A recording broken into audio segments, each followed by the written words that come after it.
Sama Bapak Ahmad Taufik. Pak Ahmad Taufik dengan pertemuan yang kesekian, dan juga Ibu Siti Nafisa.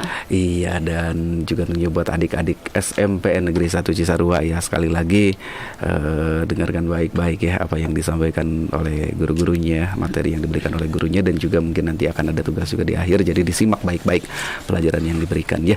Dan juga buat yang satu semuanya juga selamat mendengarkan, mungkin ini juga tentunya akan bermanfaat bagi kita ya. Dan juga buat Ibu dan juga buat Bapak, silahkan untuk memberikan materinya. Baik, terima kasih Kang Putra atas waktunya. Selamat siang anak-anak sekalian, pada khususnya siswa kelas 8 SMP Negeri 1 Cisarua dan Rencang 1HU pada umumnya.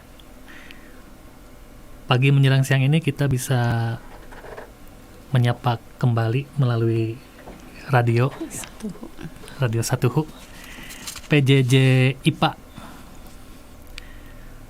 Insya Allah hari ini topik yang akan kita bahas itu tentang sistem pencernaan manusia. Gimana kabarnya Bu Siti? Alhamdulillah Pak Ahmad. Baik ya, kita langsung saja Bu. Materi yang akan kita bahas itu tentang sistem pencernaan manusia. Nah, sebelum kita bahas lebih rinci tentang sistem pencernaan manusia, mungkin kita akan bahas dulu tentang nutrisi gitu ya Bu ya. Apa yang dimaksud dengan nutrisi? Kemudian apakah tubuh memerlukan banyak nutrisi atau harus mengurangi nutrisi? Kemudian apakah energi yang diperlukan untuk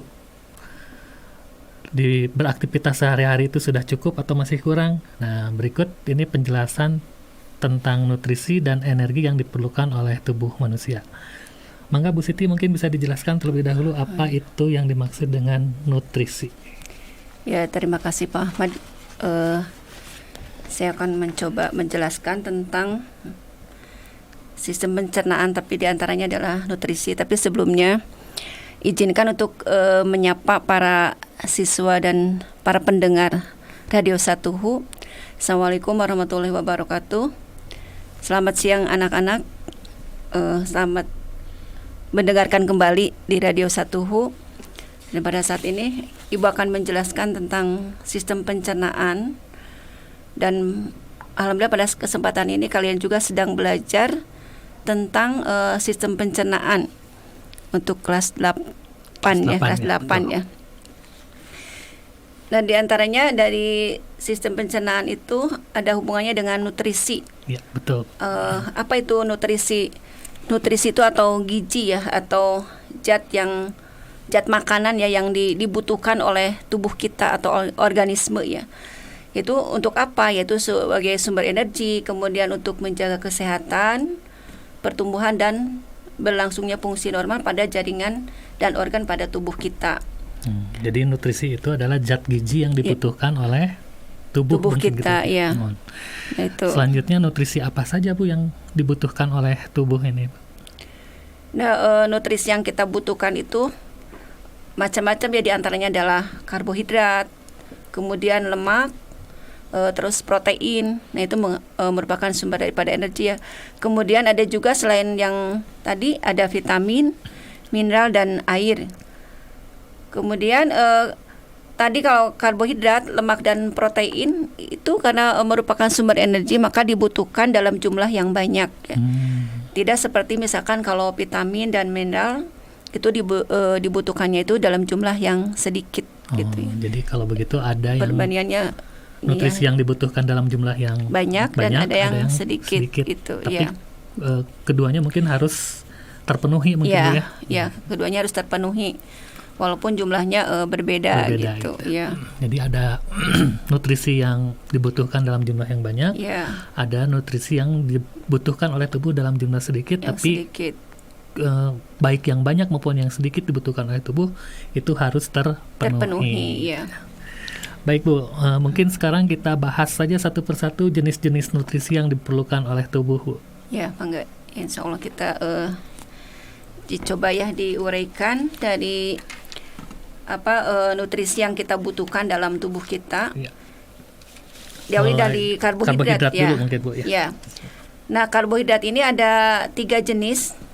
Di antaranya ada gula ya, ada pati dan ada serat. Nah, kalau gula itu disebut karbohidrat sederhana. Nah, ini ditemukan pada buah-buahan, kemudian madu, kemudian susu ya. Itu gula ya. Jadi karbohidrat sederhana. Yang sederhana ya. Kemudian ada 2 jenis karbohidrat lainnya, yaitu pati dan serat. Nah, itu disebut karbohidrat kompleks.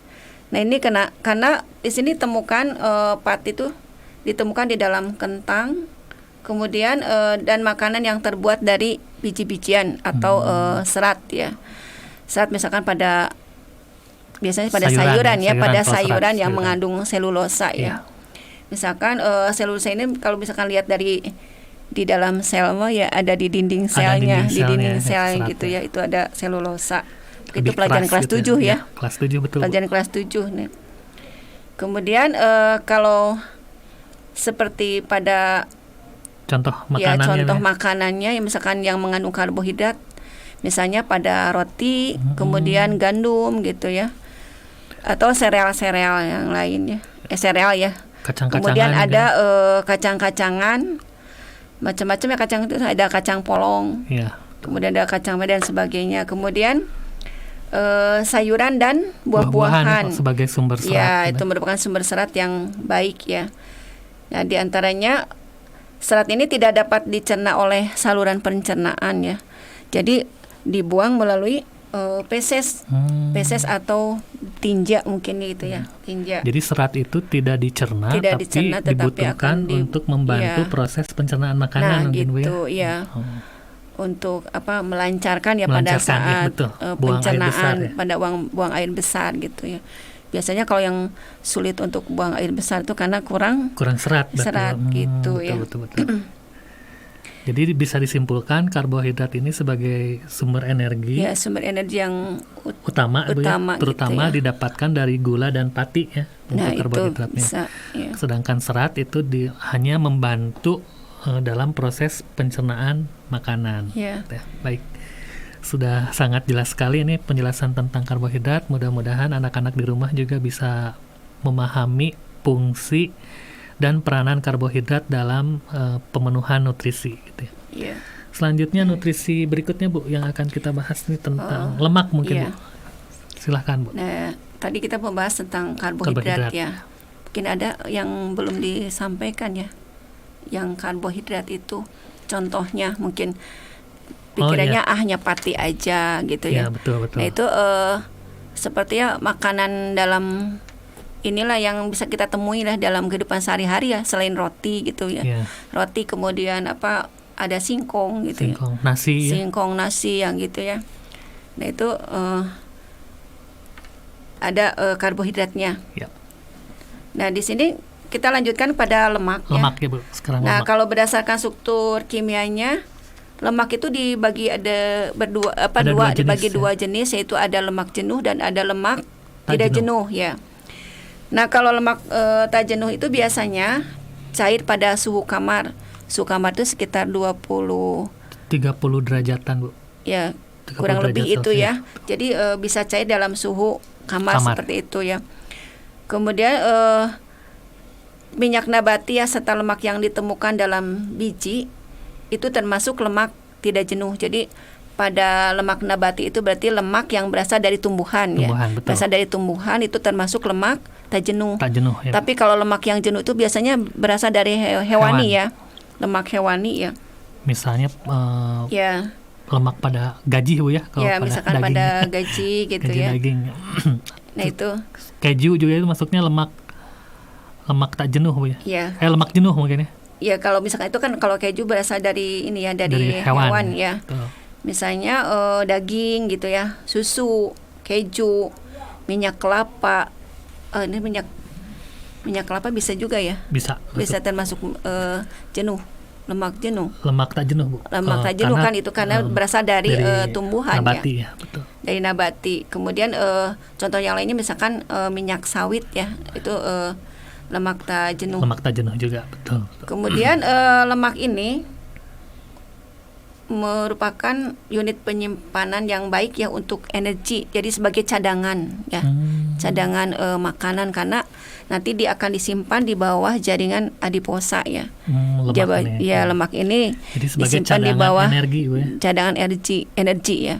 Jadi disimpan di bawah jaringan adiposa gitu. Kemudian kelebihan energi dari makanan yang kita makan ini nanti akan diubah menjadi lemak dan disimpan untuk digunakan kemudian, yaitu yang di bawah jaringan adiposa itu ya. Jadi kalau kekurangan energi itu bisa ambil diambil dari situ. Cadangan lemak gitu, yang disimpan oleh tubuh. Iya, gitu. Jadi karbohidrat kemudian lemak itu juga berperan sebagai sumber energi. Baik Bu, selanjutnya nutrisi yang diperlukan oleh tubuh selain karbohidrat dan lemak apalagi Bu? Ya, diantaranya kan tadi pada awal sudah disebutkan bahwa yang termasuk pada yang energi itu ya, karbohidrat, lemak dan protein. Berarti protein ya yang belum dijelaskan. Nah, protein ini yang kita makan yaitu dapat berasal dari hewan atau disebut protein hewani dan protein nabati yang berasal dari tumbuhan. Kemudian apa saja sih bahan makanan yang mengandung protein hewani? Ya tadi udah disebutkan ya, berasal dari hewan, berarti kayak daging, ikan gitu telur, kemudian susu dan keju gitu ya.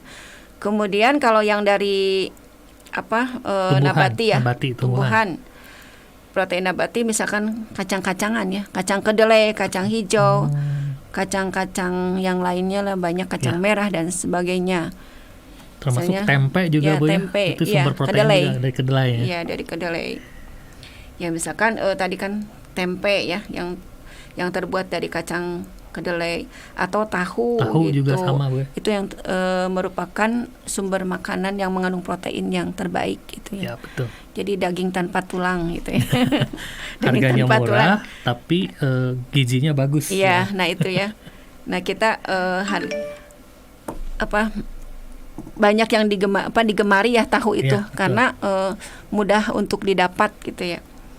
Nah, kemudian protein ini dibutuhkan juga sebagai penghasil energi.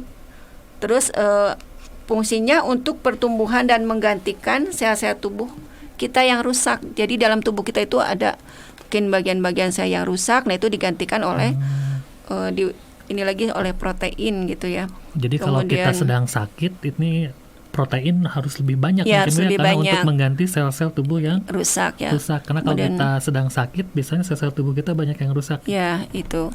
Kemudian masa pertumbuhan juga ya. Untuk anak-anak ya? Ya, untuk anak-anak juga harus lebih banyak protein ya. Berarti kalian juga yang usia sekolah harus lebih banyak mengkonsumsi protein. Ya. Karena sedang dalam masa pertumbuhan dan perkembangan. Ya. Nah, selain itu juga memang protein juga sebagai pembuat enzim dan hormon ya. Kemudian pembentuk antibodi ya, gitu supaya tubuh kita itu kuat ya. Ya. Lagi masa sekarang ya, lagi pandemi. Iya betul, supaya imunitas kita bertambah gitu. Nah, itu harus lebih banyak mengkonsumsi protein. Ya, itu. Betul. Baik, sangat jelas sekali ini penjelasan tentang karbohidrat, lemak dan protein. Jadi bisa disimpulkan kalau karbohidrat, lemak dan protein ini merupakan nutrisi yang menghasilkan sumber energi gitu ya, karena karbohidrat, lemak dan protein ini dibutuhkan tubuh dalam jumlah yang besar. Ya. Bukan begitu ya Bu ya? Iya, betul sekali Pak. Jadi ketiga nutrisi ini dibutuhkan dalam jumlah yang besar ya. Dan makanan yang mengandung karbohidrat, lemak dan protein itu akan dipecah terlebih dahulu oleh tubuh sebelum dapat diserap. Jadi dicerna dulu. Dicerna dulu ya. Dicerna dulu ya, baru bisa diserap oleh tubuh kita. Baik Bu, selanjutnya kita bahas nutrisi yang dibutuhkan oleh tubuh dalam jumlah yang sedikit gitu dan bisa langsung diserap oleh tubuh. Apa saja Bu nih nutrisi yang jumlahnya sedikit dan bisa langsung diserap oleh tubuh? Ya tadi sumber energi sudah ya, yang 3 itu karbohidrat, lemak dan protein. Nah sekarang nutrisi yang lain dalam jumlah sedikit yaitu vitamin, air dan mineral ya. Nah ini vitamin A dan mineral ini dapat langsung diserap oleh tubuh, jadi tanpa Proses ya terlebih proses dahulu yang ya. terlebih dahulu. Walaupun misalkan dalam jumlah sedikit, tetapi keberadaannya itu sangat penting bagi tubuh kita.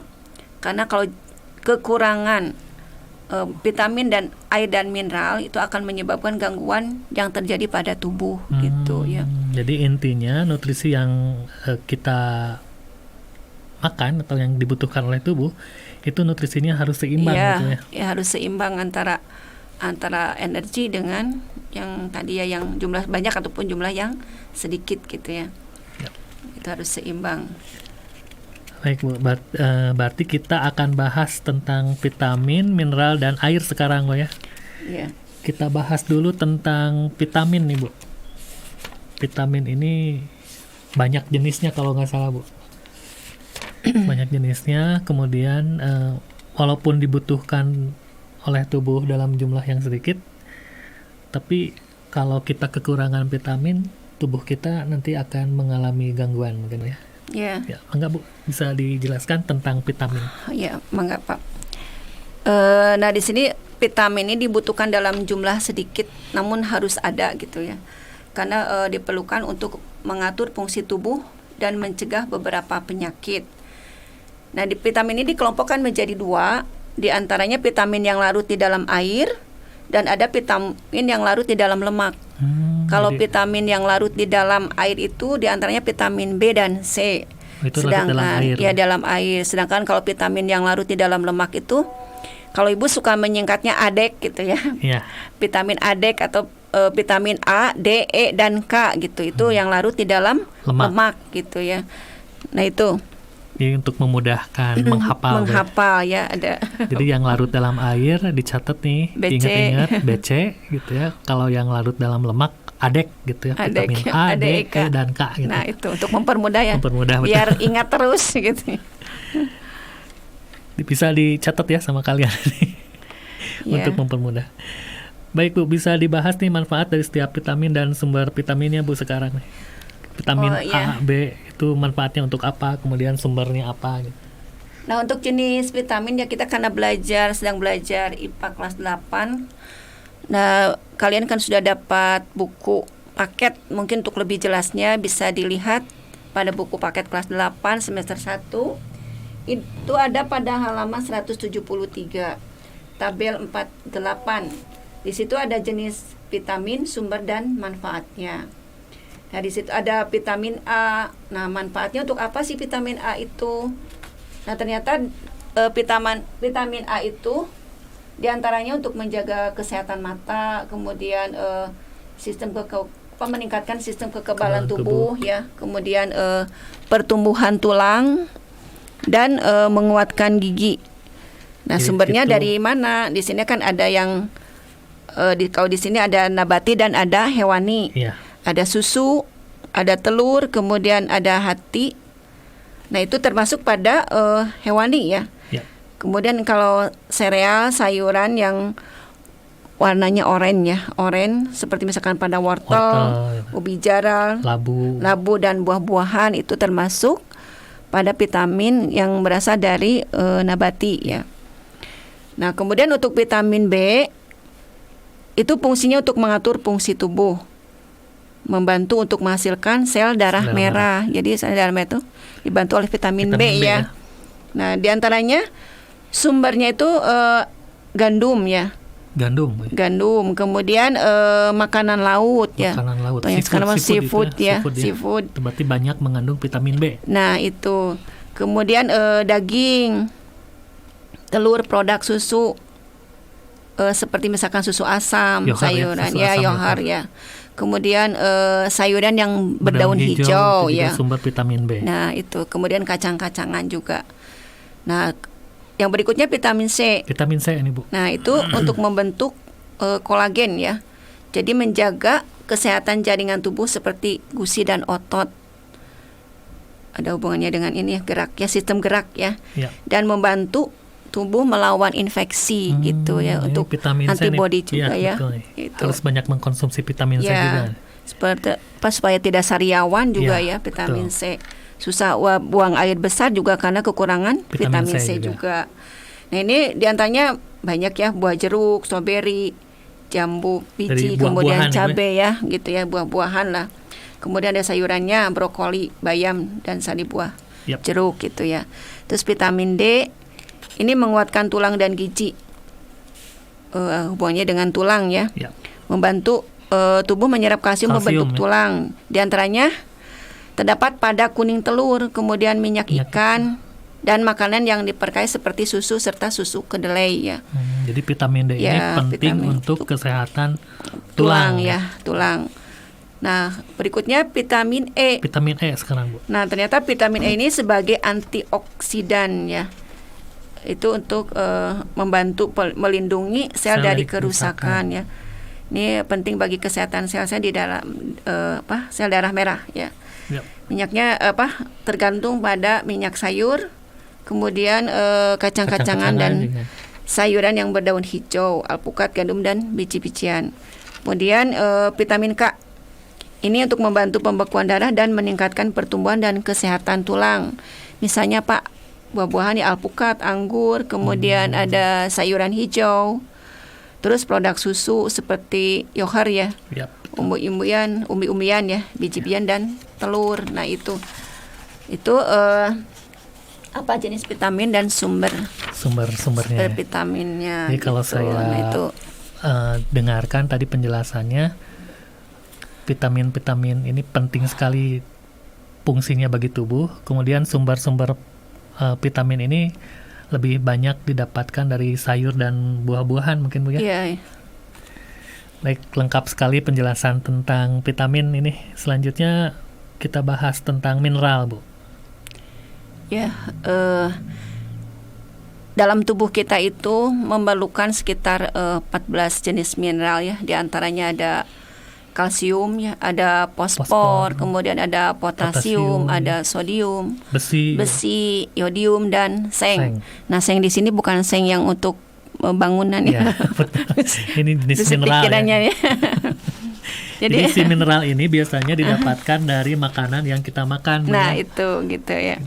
Jadi bukan kalian harus makan seng, makan besi. Kalau jat besi gitu dimakan, bukan ya. Jadi ini adalah mineral-mineral yang terkandung dalam bahan makanan ya, gitu ya. Bahan makanan.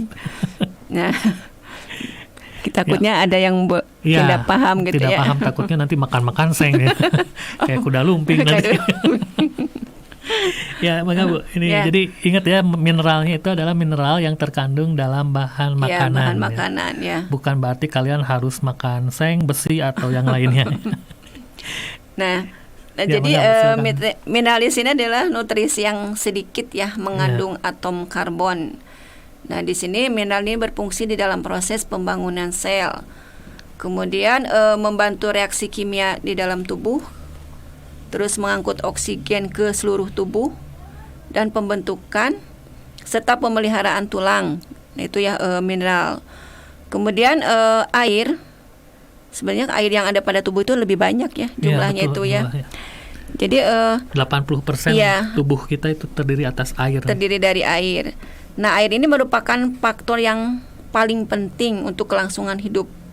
Karena tadi sudah Ibu sebutkan bahwa sel tubuh kita itu mengandung air paling banyak ya, sekitar 60-80% ya. Kemudian air ini juga dibutuhkan oleh tubuh, yaitu untuk pembentukan sel dan cairan di dalam tubuh. Kemudian pengatur suhu tubuh, pelarut zat gizi lain, dan pembantu proses pencernaan makanan, pelumas dan bantalan, kemudian media transportasi juga, media pengeluaran dan pengeluaran sisa metabolisme gitu ya. Jadi kalau misalkan bisa aja kenapa nih sakit pinggang gitu ya, bisa aja kekurangan minum, ginjalnya yang sakit karena kekurangan minum gitu ya, kekurangan minum itu, atau misalkan pas begitu mau ini BAB kok susah, bisa itu juga ya karena kekurangan air juga, gitu. Betul. Nah itu. Jadi air ini sangat dibutuhkan oleh tubuh. Kemudian tubuh itu bisa kehilangan banyak air juga, Bu ya. Iya. Makanya disarankan kita minum air itu 2 liter Iya, atau 2 liter. kurang lebih 8 gelas air per hari Iya, untuk menjaga keseimbangan tubuhnya, Bu. iya. Baik, Bu. Berarti kita sudah membahas 6 nutrisi. 6 Iya. nutrisi, Bu ya. Selanjutnya mungkin dari nutrisi itu maka tubuh kita akan menghasilkan energi, Bu ya. Iya. Nah, tubuh butuh energi itu untuk melakukan aktivitasnya gitu. Nah, bisa dijelaskan, Bu, berapa kebutuhan energi yang diperlukan tubuh untuk melakukan aktivitas? Iya. Akan saya jelaskan, coba jelaskan. Nah, ini manusia itu dalam melakukan aktivitasnya tentunya butuh energi. Ya, betul, Bu. Dalam aktivitas sehari-hari kalau kita tidak mengkonsumsi energi tentu akan terasa lemas ya. Betul. Akan lemas. Nah, berapa sih jumlah energi yang kita butuhkan di dalam tubuh kita itu? Ini satuannya mungkin dalam bentuk kalori ya. Dalam bentuk kalori.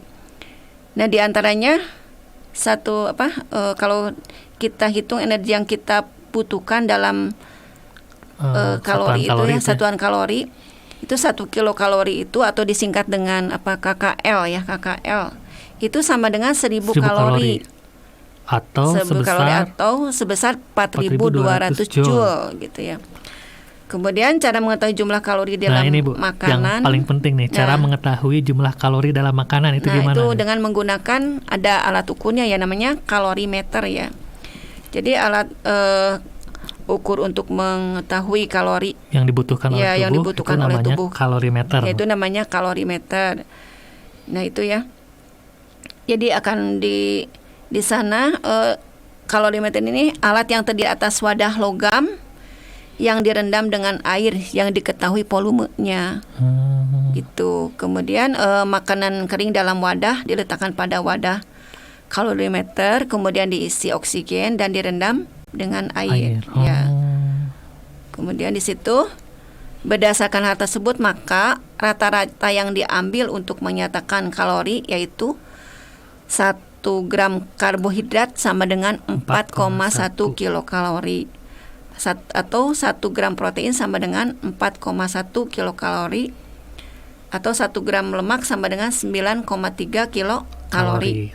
Jadi perhitungan energi itu menggunakan kalorimeter ya. Nah, itu dihitung nanti 1 gram karbohidrat itu sebesar 4,1 kilokalori. Nah, itu 1 gram protein itu sebesar 4,1 kilokalori dan 1 gram lemak itu sebesar 9,3 kilokalori.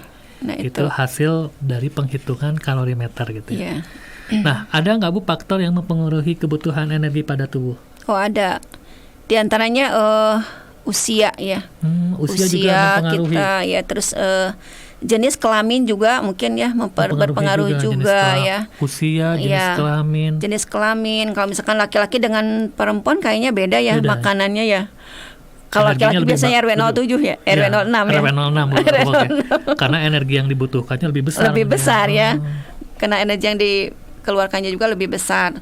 Termasuk jadi juga aktivitas berarti juga mempengaruhi juga. Jadi aktivitas kita kebutuhan juga berpengaruh energi itu ya, kebutuhan energi dipengaruhi oleh usia, jenis kelamin dan aktivitas tubuh. Ya, itu ya.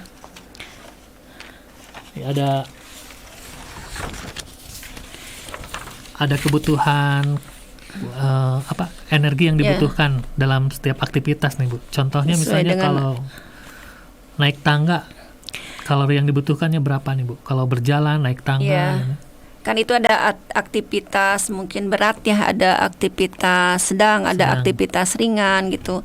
Nah, kalau misalkan dilihat dari aktivitasnya, misalkan berjalan naik tangga, nah itu kalori yang dibutuhkan itu per jam ya, kira-kira itu 1.100 kilokalori. Kemudian berlari yaitu sekitar 570 kilokalori. Kemudian berenang 500 kilokalori. Terus kalau latihan berat itu 450 kilokalori. Kalau berjalan-jalan misalkan rada santai kayaknya ya, 200 kilokalori. Dan kalau kita dalam keadaan istirahat itu hanya 100 kilokalori.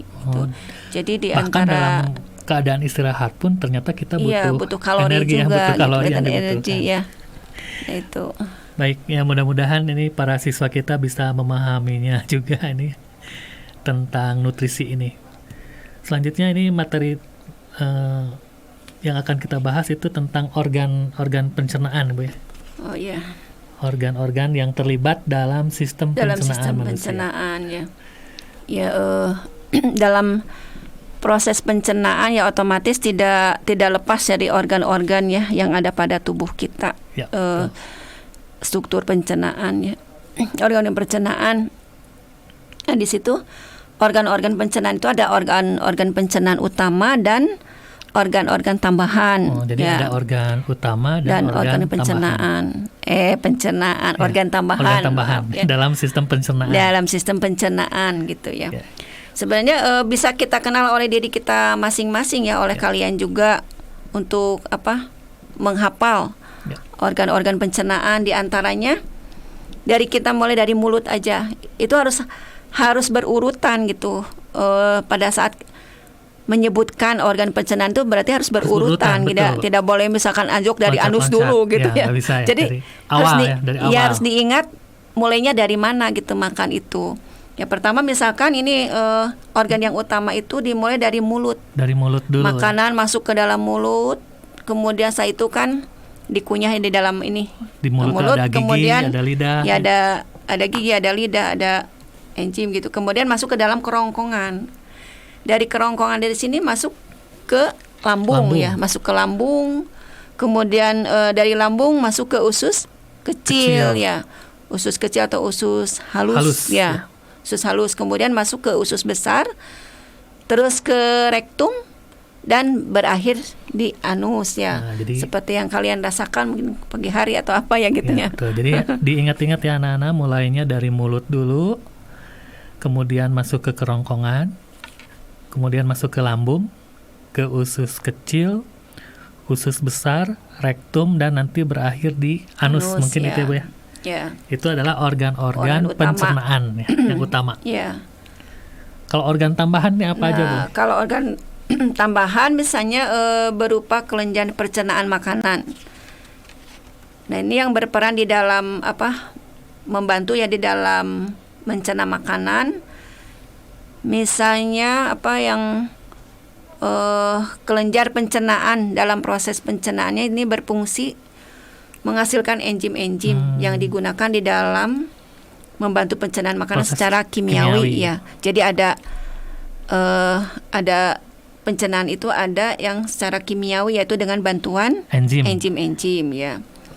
Misalnya kalau di dalam rongga mulut itu ada gigi, lidah, dan kelenjar air liur atau dikenal juga dengan saliva. Nah, di dalam bahasa Latin, bahasa awam itu air ludah, Bu ya. Iya, air ludah. Kalau bahasa ininya biologinya saliva ya. Kemudian nanti air liur ini mengandung mukosa atau lendir-lendir ya. Kalau misalkan kita di dalam mulut kan suka ada lendir-lendirnya ya. Betul. Nah, itu ada mengandung senyawa antibakteri. Ya, ada mengandung senyawa antibakteri dan enzim amilase ya. Nanti akan merubah makanan yang zat tepung menjadi zat gula itu yang rasanya jadi agak manis gitu ya.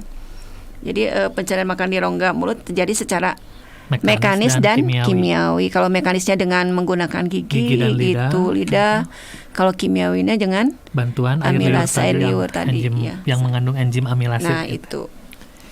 Selanjutnya kemudian ada faring ya. Nah, faring ini mungkin kalian bisa lihat ya di buku paket kalian. Ini dari mulai halaman 182 nih. Kemudian 183 proses proses pencernaannya seperti apa ya. Jadi bisa dibuka ya, bisa di dibuka buku ya. Paketnya. Supaya lebih jelas kalian bisa melihat ya. Kemudian faring ya. Nah, faring ini saluran yang memanjang dari bagian belakang rongga mulut ya. Dari belakang rongga mulut sampai ke permukaan kerongkongan atau esofagus. Nah, ini ya. Halaman 183. Oh, ini. Nah, kemudian di dalam lambung itu terjadi pencernaan secara mekanis juga dan kimiawi ya, bukan hanya di mulut ternyata. Jadi di lambung juga terjadi pencernaan secara mekanis dan kimia ya. Betul. Nah, di sini secara mekanis otot lambung itu berkontraksi mengaduk-aduk bolus itu gumpalan-gumpalan ya. Bolus itu jadi makanan yang sudah dikunyah di mulut nanti masuk ke lambung itu disebutnya bolus. Iya, atau secara menggumpal gitu ya. Jadi bolus itu kayak bulatan-bulatan kecil gitu. Nah, itu bulatan-bulatan kecil gitu. Kemudian secara kimiawi bolus ini akan tercampur dengan getah lambung. Jadi dalam lambung itu ada getah lambungnya ya. Nah, getah lambung ini mengandung HCl atau asam klorida asam ya. klorida, betul. Kemudian ada enzim pepsin dan ada renin ya. Nah, terus usus halus. Nah, usus halus ini terdiri dari 3 bagian ya, dari 3 bagian. Di antaranya ada usus 12 jari atau dikenal juga dengan duodenum. Ya. Kemudian ada usus tengah disebutnya iunum dan usus penyerapan disebutnya ileumnya. Nah, pada duodenum ini terdapat saluran yang terhubung dengan kantung empedu dan pankreas. Kemudian nanti cairan pankreas mengandung enzim lipase, kemudian amilase dan tripsin. Nah, kalau lipase itu akan bekerja mencerna lemak ya. Oh, lipase untuk mencerna lemak. Mencerna lemak. Kemudian kalau amilase itu akan mencerna amilum. Kemudian kalau tripsin ini mengubah protein menjadi polipeptida ya. Jadi protein yang sederhana, lemak sederhana dan karbohidrat yang lebih sederhana supaya mudah diserap oleh tubuh. Ya. Kemudian sementara itu maka cairan empedu juga bekerja pada kimus ya. Pada kimus dengan cara mengemulsikan lemak. Ya, ini mengubah lemak jadi larut di dalam air ya. Kemudian jadi kimus itu bolus yang sudah tercampur dengan HCl dan enzim pepsin pada lambung gitu. Jadi namanya kimus gitu. Kimus ya. Kemudian saya itu juga ada pankreas ya. Nah, kalau pankreas juga menghasilkan hormon insulin, yaitu fungsinya untuk menurunkan kadar gula di dalam darah gitu. Nah, itu ya. Terus kita lanjut ke usus besar atau dikenal juga dengan kolon. Nah, ternyata usus besar atau kolon ini punya panjangnya itu sekitar 1 meter ya. Nah, ini terdiri dari kolon ascendens ya. Mungkin di sini ada nih. Ascendens itu yang naik. Iya, yang naik. Kemudian ada kolon transversum itu yang mendatar. Dan kolon descendens yang turun yang berakhirnya di anus ya. Nyambungnya berarti ke anus ya. Ya, betul. Kemudian terus di antara usus halus dan usus besar itu ada sekum atau usus buntu ya. Ini kalau usus buntu ada yang katanya dianggap tidak butuh, tidak perlu, hanya digunting gitu ya dia. Tapi mungkin sebenarnya ada fungsinya hanya mungkin kebanyakan orang belum mengetahui ya dari fungsi usus buntu itu. Kemudian pada beberapa orang juga ada yang usus buntunya memang bermasalah ya, sehingga harus bengkak. Ya. Sehingga mau tidak mau harus dibuang juga gitu ya. Kemudian bahan makan yang sampai pada usus besar nanti dapat dikatakan sebagai zat-zat sisa gitu. Jadi makanan yang sudah masuk ke usus besar itu berarti ada sampahnya mungkin ada sampahnya. Sisa makanan. Ada sampahnya masuk ke usus besar gitu ya. Atau dikatakan sebagai zat-zat sisa. Nah, ini fungsi usus besar ini jadi mengatur kadar air pada sisa makanan. Jadi supaya tidak terlalu kering ya. Pada saat misalkan mau dibuang itu kan istilahnya kalau kekurangan air kan jadi susah dibuang, konstipasi. Nah, itu gitu. Mejen kalau bahasa Sundanya mah. Ya. Nah, jadi seperti itu ya. Jadi kadar airnya itu harus pada sisa makanan harus cukup ya. Cukup, betul, Pak. Ya, jangan terlalu banyak juga. Jadi kalau terlalu banyak jadi mencret juga ya. Kemudian kalau kekurangan jadi mejen tadi itu. Susah buang air besar ya. Nah, itu ya. Jadi ya itu ya, kalau misalkan kekurangan terlalu banyak juga jangan, kekurangan juga tidak boleh ya.